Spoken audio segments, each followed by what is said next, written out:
যদি আমাদের কোনো শ্রমিক ভাই দুর্ঘটনায় পতিত হয়, তার জন্য কিন্তু পুনর্বাসন বলেন কিংবা তাদের সন্তানদের শিক্ষা বৃত্তি এবং চিকিৎসা বিষয়ে সরকার কিন্তু সর্বতোভাবে সহযোগিতা করে থাকে। এই সুযোগগুলি আমাদের আছে। আমরা প্রত্যাশা করব না যে দুর্ঘটনা ঘটুক, বাট এটা তো আসলে বাস্তবতা। তো কেউ যদি দুর্ঘটনায় পতিত হন, তার জন্য অনেক ক্ষেত্রেই ক্ষতিপূরণের ব্যবস্থা দেওয়ার সুযোগ আছে।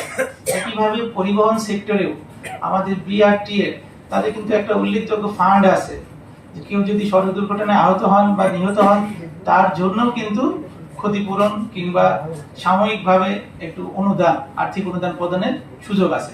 তবে এক্ষেত্রে একটু সমস্যা হলো যে এটা একটা প্রক্রিয়ার মধ্যে আছে, মানে কেউ যদি আহত হন কিংবা নিহত যদি হন, তাহলে একটু থানাতে জিডি করা লাগে, মানে এটা একটু নথিভুক্ত হওয়ার প্রয়োজন। অমুক জায়গায় একটি দুর্ঘটনা ঘটেছে, সেই দুর্ঘটনায় তিনি আহত হয়েছেন, এরকম প্রমাণক সহ দরখাস্ত করলে আমরা কিন্তু উপযুক্ত ক্ষতিপূরণ আমরা দিতে পারি। এই সুযোগ আছে।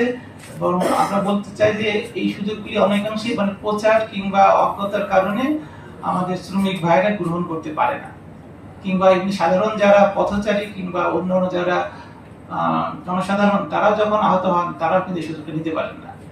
একইভাবে আমাদের জেলা প্রশাসনেও কিন্তু অগ্নি দুর্ঘটনা, নৌ দুর্ঘটনা কিংবা সড়ক দুর্ঘটনা, যে কোনো দুর্ঘটনায় যদি কেউ আহত হন কিংবা নিহত হন, তার জন্য এককালীন ক্ষতিপূরণ কিংবা আর্থিক অনুদান প্রদানের সুযোগ আছে।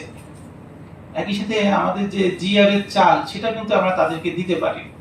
এই সুযোগগুলি যেহেতু আছে, সরকারি সুযোগ, আপনারা একটু ব্যাপক প্রচারণা চালাবেন। আমরা এগুলি ব্যবহার করতে চাই। প্রায় প্রতি বছরই এই ফান্ডের টাকা কিন্তু ফেরত যায়, আমরা বুঝতে লোক পাই না। এটা একটা বলি যে ভালো দিক, সরকার আমাদের কাছে পর্যাপ্ত ফান্ড দিয়ে রেখেছে, কিন্তু আমরা ব্যবহার করি না, যেহেতু ওইভাবে দুর্ঘটনা কিংবা অনাকাঙ্ক্ষিত ঘটনা কম আমাদের এই জেলায় তুলনামূলকভাবে। তো আবার যারা আমাদের শ্রমিক কিংবা আমাদের ভাইরা, তাদের জন্য কিন্তু শিক্ষাবৃত্তির সুযোগ আছে বাচ্চাদের। এই সুযোগগুলো আপনারা গ্রহণ করবেন। এক্ষেত্রে কিন্তু পর্যাপ্ত বা উপযুক্ত শিক্ষার্থী পাওয়া যায় না।